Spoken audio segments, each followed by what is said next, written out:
10년도 지난 1997년쯤에 겪은 일입니다. 당시 고3이었던 저는 공부에 대한 스트레스에 집 분위기도 안 좋은 상황이어서 유난히 힘들었던 기억이 납니다. 그래서 집에 일찍 가지 않고 독서실에서 공부를 하다가 밤늦게 집에 돌아가곤 했습니다. 그리고 사건이 있던 그날도 전 독서실에 갔었습니다. 그날은 유난히 공부가 잘 되어서 정해놓은 분량을 일찍 맞춰서 1시간 정도 쉴 겸 전 독서실 본고차로 먼저 내려갔습니다. 다니던 독서실은 본고차를 운행했는데 새벽 1시에 출발했습니다. 그래서 평소엔 1시까지 공부했지만 그날은 본고차에서 음악을 들으면서 좀 쉬려고 했던 것입니다. 그렇게 맨 뒷자리에 앉아 음악을 들으려고 가방을 뒤적거리는데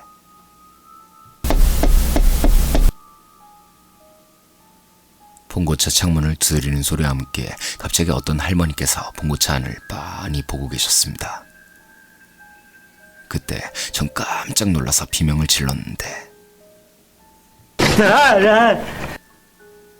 할머니는 아랑곳하지 않고 계속 똑똑 창문을 두드리는 것이었습니다.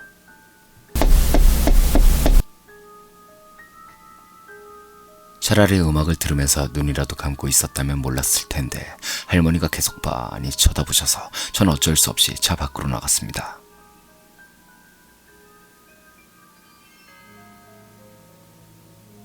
학생, 여기가 어디야?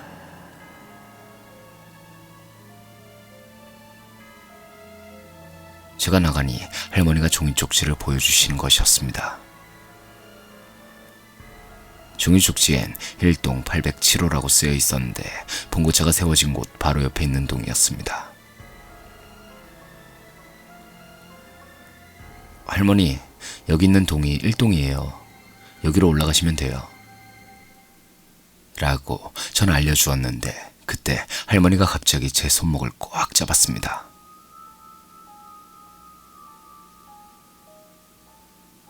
그러지 말고 나 좀 데려다 줘.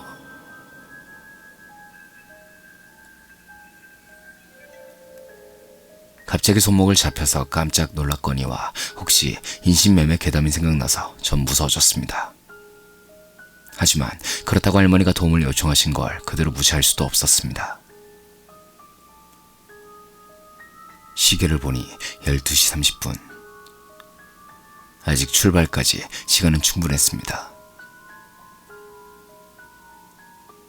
그래요. 할머니 제가 모셔다 드릴게요. 따라오세요.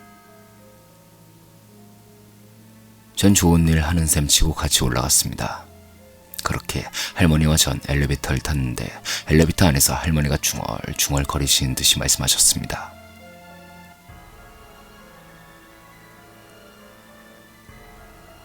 택시비가 너무 많이 나왔어. 택시비가 너무 많이 나왔어. 얼마나 나오셨는데요?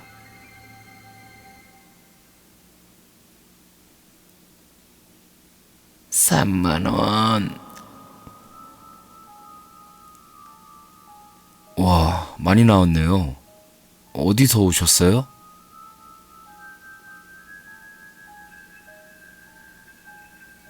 망우리에서 왔는데 택시비가 너무 많이 나왔어.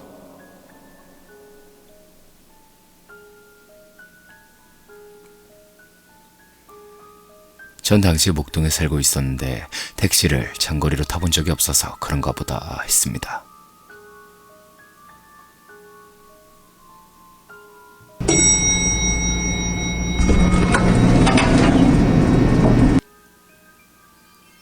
이윽고 8층에 도착했습니다.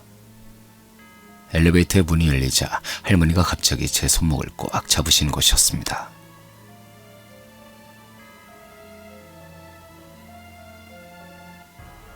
발소리 내지 마. 네? 발소리 내지 말라고.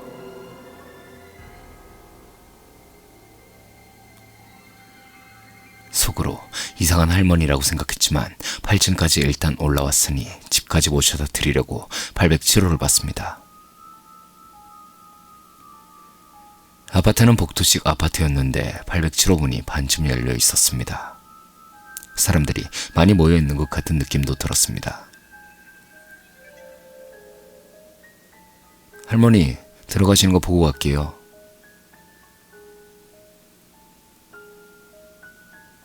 그냥 가. 어서. 발소리 내지 말고.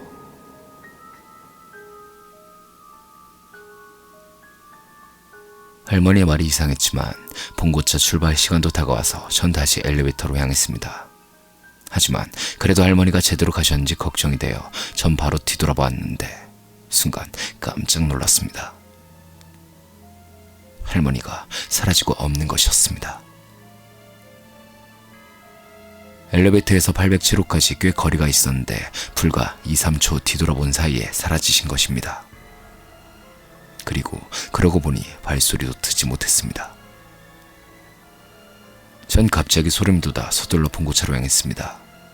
그리고 집에 가면서 생각해보니 이상한 점이 엄청 많았습니다. 새벽 1시, 늦은 시간에 그 먼 데서 할머니가 오시는데 아무도 마중 나오지 않는다는 게 우선 이상했습니다. 게다가 할머니가 오신 곳도 망울이었고 사람들이 늦게까지 모여있고 문도 열려 있었다. 아무래도 전 제삿날 할머니의 영혼을 모셔다 드린 것 같습니다.